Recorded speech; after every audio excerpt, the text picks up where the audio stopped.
Hello everybody and welcome to another video with me, Matt Goddard at the Boxing Locker, and today I'm going to explain to you how to fix your head movement, okay? So fundamentally, head movement is the most effective form of defense if you are planning on setting up counter punches. The reason being, you aren't absorbing any impact, so when I roll under a shot, the shot misses me entirely. I'm therefore not absorbing any impact, so it's reducing the damage done to me, it's improving the longevity of my career, and it also creates a much better opening to throw my shot back, where I don't have to enter, re-enter range and re-enter the danger zone. So I can get myself off that center line, and therefore I can land more effective punches to more vulnerable targets and create a much smoother, more effective style. Okay, so head movement, fundamental, we've got to get the head movement locked in. So what do I see people doing all the time with their head movement? This, I see a lot of this, from one leg to the other leg, one leg to the other leg. Now, what you'll notice about that is my head doesn't actually go anywhere. So when I'm doing this, that is not enough to make a punch miss, okay? It's nowhere near enough movement to make a punch miss. And it's all well and good practicing all these really fast, sharp movements, rolling under shots here, slip, roll, roll. But nobody is ever going to throw a punch high enough that you can roll under it here. Remember, 90% of punches that go to your head are going to be aimed at chin height, all right? So when my opponents target me, they're going to aim at chin height. That means when I evade, I've got to evade at chin height. So my head has got to get off that center line and my height has got to shift. If my height doesn't shift, I am not going to make the punch miss. What you see a lot with those guys who practice that sort of pivoting, swivelly kind of movement, or they might even turn both feet if they really want to be ridiculous. What you see a lot of that is, I'm doing this, I go to slip a shot and it lands here, clips me, knocks the glove, puts me in a bad position, then I'll get caught with the next shot, okay? Rotation doesn't move me far enough. Even if I'm going from leg to leg, which is another thing that I see some coaches purport, yeah? I don't want to go from leg to leg. I need to keep my hips in the same position all the time. And when I bend, I hinge at the hips, hinge at the hips. The only time my back foot pivots is when I go over to this side. But I don't want to end up over here. Yeah, I want to make sure I'm bending so that my height is dropping, so that my shoulders are loaded, so my hip is loaded, and so the mechanics now to uncoil that create a powerful punch, or I create an ability to then roll the next shot from a smoother, more effective position. Okay, so let's go into that a little bit more deeply and how you can fix your head movement so that it is significantly more effective. Now, number one, hinge at the hips. Anybody that's ever lifted weights knows what hip hinge is. Knees flex, hips back, back straight, hinge, come up, okay? So when I'm in my boxing stance, I always keep them hips offset. My weight's a little bit on that back leg now. From this position, when I hinge at the hips, I don't want to hinge to the back leg. I don't want to slip back here. A back slip is dangerous. I'm going to think I'm out the way of the jab, and the chopping right hand's going to catch me. I'm going to think I'm out the way of that left, out of the way of the right, and the left overhand's going to knock me over. I need to make sure that I'm slipping to the elbow or the armpit, okay? Armpit is a good one. Realistically, you're never going to get there. It's a good idea to have in your head. Proximity is safety. When I'm moving my head, the closer I am to you, the harder it is for you to adjust to hit that target. So when my arm is here, an opponent there, I can chop that right hand down, swing it up, come through with a different punch. If the head is there, my own body is acting as a defensive measure against me having any aggressive success, okay? So when I'm evading shots, I'm in my stance and I'm hinging at the hips. Now, chin stays tucked. I keep my hands in this position, okay? So anybody that's seen my other videos, my rear hand is thumb to chin, my lead hand floats in front. So when I'm slipping, I'm in that stance and I'm slipping to here. Now I'm in a position where my right hand can defend me from other shots. I can throw the jab as I go down if I want with that slip, attack the body. I can come up, I can come over the top, I can take a positional change. I have lots of options, okay? My legs are powerful in that stance. What I don't want to do is just dip. Now, that's not to say the dip can't be used effectively at times, but if my head goes straight down, so the middle of my head here has to dip below chin height for me to not get hit. If this is the height of my opponent's shot and I just want to bend my legs, I've got to go all the way down to there to make it miss, okay? If I get my head off the center line, I've just got to go to there. It's just a hinge. So it's a much easier, faster, and more efficient movement. Hinge at the hips, and then I slip under. I'm in a stance to roll under and do the same thing. Slip to this side. The transition between movements is therefore a lot faster and a lot easier. So the slip, hinge at the hips. the most important thing you can do. Hinge at the hips. I don't need eyes up like this. I don't know how many times I've seen this happen in boxing. You see a guy go to do a slip, they're looking up, they get hit there, their traps are already tense, they have no additional resistance, boom, sparker. Yeah, we need to make sure we've got that arc down. Look at the tops of the eyes. I don't need to be looking at the ground. Look at the tops of the eyes. All I need to know is where my opponent's chest is. If my opponent's chest is within sight, I don't need to see their face. It means absolutely nothing to be able to see their eyes. If I can see where their chest is, I know where their head is, because nobody can move their head off the top of their chest. So as long as I can see the center of your chest, boom, I can come over the top and I can throw that shot. Boom, I can see that target every time because the chest is visible, therefore I can attack over the top, okay? So hinge at the hips fundamentally is the first thing. The second thing is don't try and look up at their eyes the whole time when you're moving your head. You don't need to see that, you just need to know where their chest is and where their feet are. Where their feet adjust to is important, because if, for example, their chest is here, but they've taken a step to this side, I need to be aware that there is a greater risk of the left hand then coming around from that side, therefore I need to compensate for that risk. Two things then, so hinge at the hips and where your eyes are. The third thing I should say is knees, right?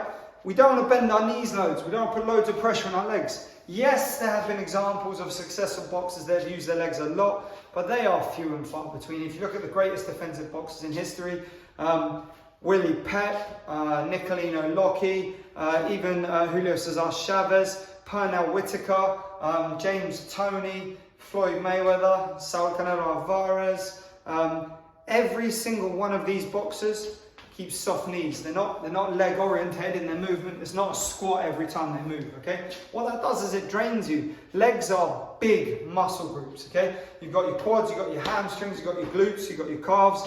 Big muscle groups that take a lot of energy to utilize. Now, that's not saying I can't utilize it at times to create a specific response. So if, for example, I have a tall, long, rangy guy and he dives in me and I want to dip down below so that I can drive up with my shot and add power through the legs, that's fine. That is a stylistic decision and a decision orientated in situation, position and intent, not in general practice, okay? Because it's just so much slower, so much more draining, and over 12 rounds, listen, if you're only ever going to train to box 3 rounds, you only ever want to be an amateur, fine. That's fine. Perhaps you want to use your legs a little bit more. You may get warned for getting your head too low. Fine, okay? I'll let you have that. I'll let you have that. I won't argue with you. But if you ever want to be a successful world level boxer, you need to be able to sustain whatever defensive mechanisms you're using for 12 rounds. To sustain them for 12 rounds, you need to be in a position where it's not costing you an enormous amount of energy to perform a movement, okay? If I'm in a position where every time I evade, my legs are doing massive movements, I'm down here, the reality is I'm going to gas. It's going to tire you out. It doesn't matter how fit you are. Over time, 12 rounds, under pressure, being hit, absorbing body shots, having to work with that dynamism and explosiveness all the time, it is unsustainable. And examples of that are throughout boxing. You know, Mike Tyson, way too much legs involved in the movement. When you watch him early on, there's a lot more head. There's a lot more head movement, a lot faster head movement, dips of the shoulders, weaving, and that was a much more effective and dynamic Tyson. Once those legs started getting involved and he stayed too low, too long, we started seeing the change at the very top level, and that was where he struggled. And for me, the other thing that we need is mobility. If my head movement relies on my legs, I'm now stuck in the mud. So when that opponent comes in and throws a right hook and I dip down here to get there, to move and shift position now is a dramatic use of energy. That just isn't required when I can just do this, smoothly across, load my counters, get myself out of the way, hinging in hips with soft knees. My legs should not be stiff, they should be soft. Knees soft, hips hinge, in position, weight sits back slightly, there's that slid, there's that slid, there's that roll, and I'm in position to counter all the time. My weight is low, I've got a good centre of gravity, I've got a wide stance, therefore I can generate more power, I can react faster, and I'm in a position where I'm already 30% of the way into the movement. So when that shot comes, if my glutes are engaged and my hips are under me, and I'm up here bouncing around, and the shot comes into me, and I try and defend, takes me a lot longer. Whereas if I'm here, even if I am bouncing, I'm here, there's my slip, there's my slip. It's much, much faster, okay? So that's another way to improve your head movement.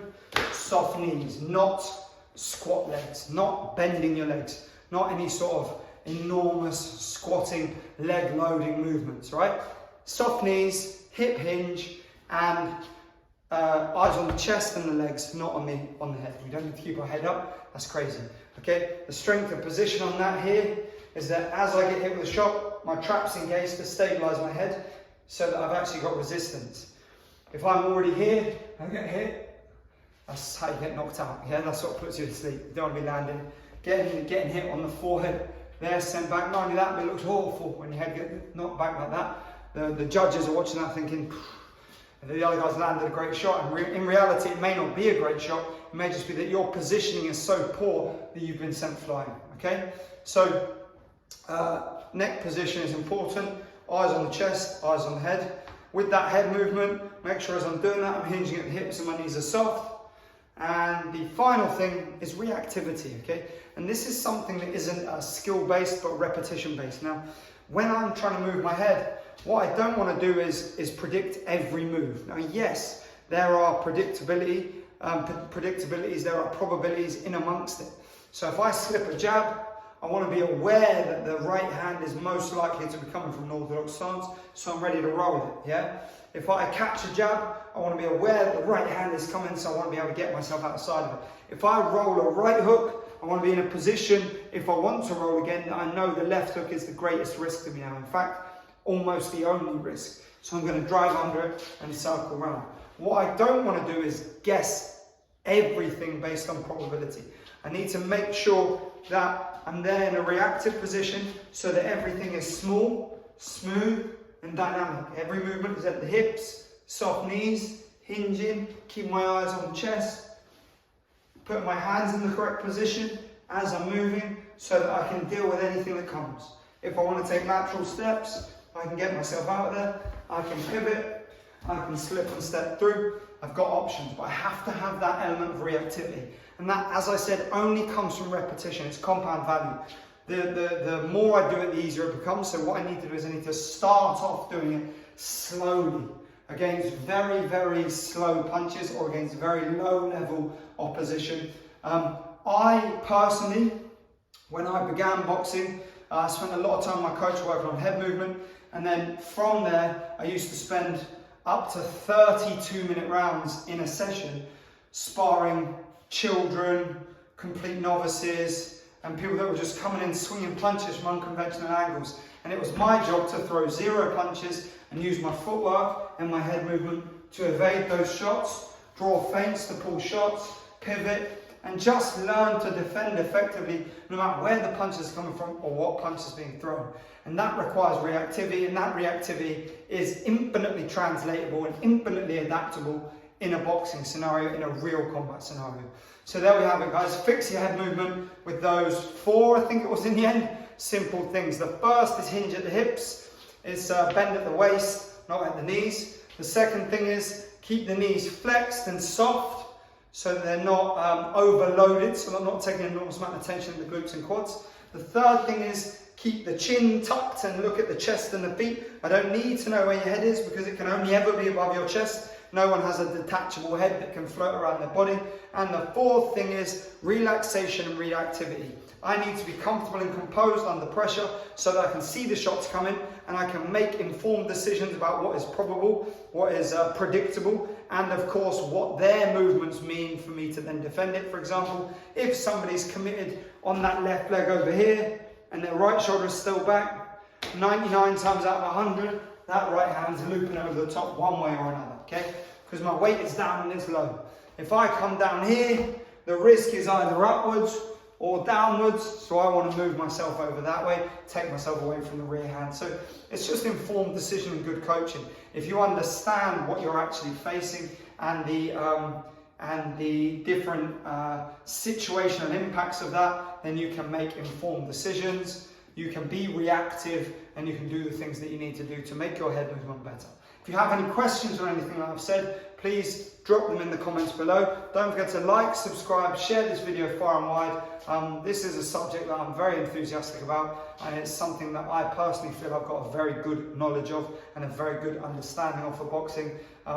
From a personal boxing perspective, my head movement is something that I was always complimented on at every level of my boxing career. From when I won the national title in the junior novices, from then when I was in the juniors, when I went into the seniors, when I went on to turn professional, it's always been something that I've been complimented on.